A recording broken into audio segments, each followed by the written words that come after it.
The Epstein files came out as lackluster as far as the transparency, right? They omitted a ton of names. Also, on those files, they only released like 30% of all of the files. This was Donald Trump campaigning on the fact that, like, hey, I'm going to release these Epstein files. And then he gets in office and he abruptly pumps the brakes. Now, you might immediately, hear the pushback, and it's like, hey, Donald Trump is trying to cover up, and he's trying to say that he wasn't part of that. And it's not really where I stand. I don't think that there's a Donald Trump cover up here. However, Donald Trump is the president, has lots of friends in power and powerful friends. And these powerful friends, as we know, we've seen the list of people that have been released, which,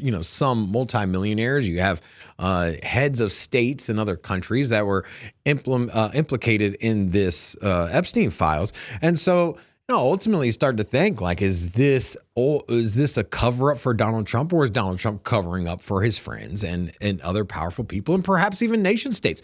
You know that there's something more behind the curtain, because if there wasn't, the files would simply be released, right? If there was nothing to hide, then especially if the courts come up and say, hey, you know what, you are legally required to release these files, and then you take 3 weeks to release them after the court says you do, and then when you do release them, you only release a small percentage of them, and then the small percentage that you do release, you redact different names and high-profile people that for some reason have no need to be blacked out there.